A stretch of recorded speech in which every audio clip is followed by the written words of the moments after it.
Hey everyone, today we're making vanilla extract. First, you gotta get your ingredients.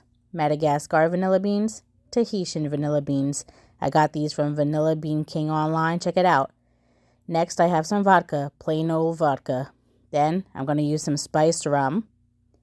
I have a quart size ball jar to put everything into. This is just an extra jar that I had. I was trying to see if I was gonna use it or not. Parchment paper,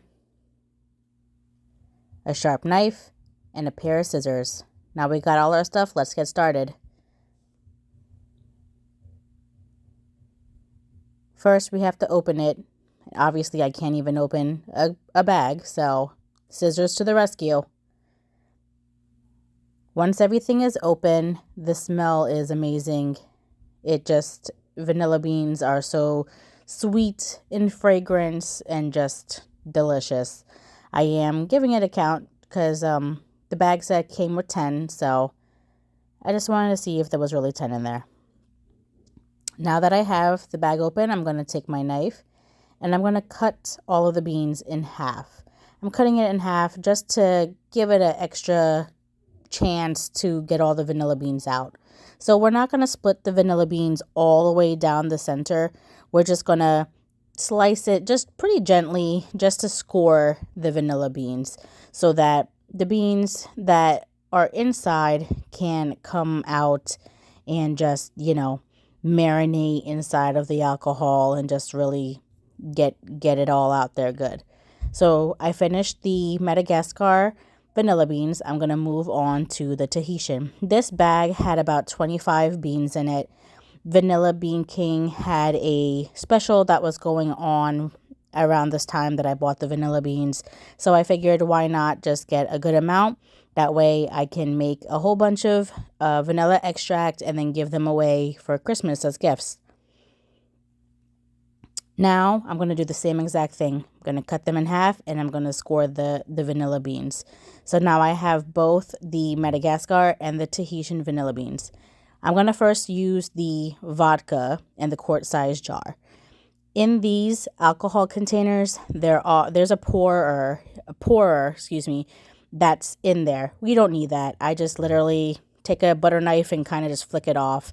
It just makes it easier to pour the alcohol into the quart-size jar.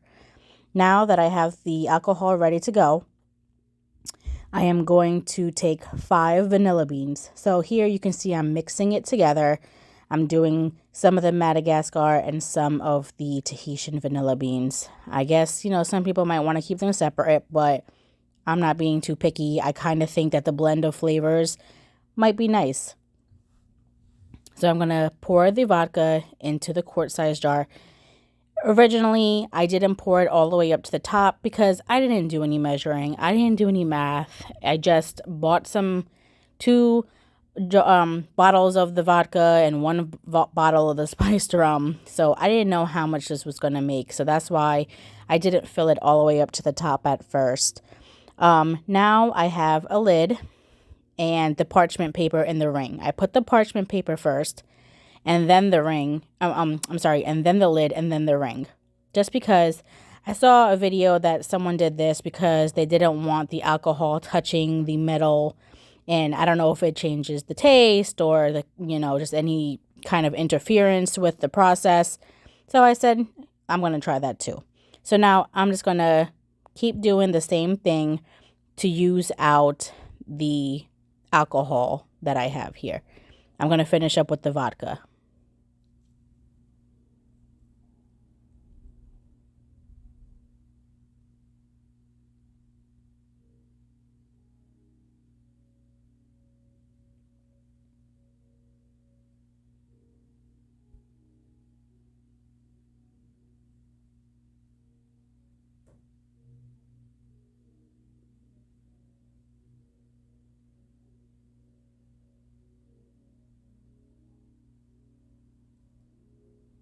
So I got all the vodka jars done. I actually was able to make 4 quart-sized jars with the 2 bottles of vodka. You do need 70 to 80% proof for the alcohol. So as long as it's that amount proof, you're good to go. You can use vodka, spiced rum, bourbon. I saw a whole bunch of different videos with people using different things. So now I'm just doing the same exact thing that I did with the vodka. I believe it was just 2 of these jars that I got for the rum, which makes sense because I used 2 bottles of vodka and I got 4 quart-sized jars. So I kind of just, eyeballed everything. And as you can see, I do have some leftover beans. That's okay. I ended up not using the little jars and I just used the big jars. And it actually was less space to take up while storing it. Every day you want to come and, turn the bottle upside down and just get everything mixed around. And that's really it. It was super simple. You're just going to leave it for a few months. I'm going to leave it all the way up until November, December, and then give them away as gifts. I think you can use it as early as 3 months, but I think, just leave it. The longer, the better. At least 6 months. Leave it at least 6 months to kind of just marinate and get vanilla goodness. Enjoy.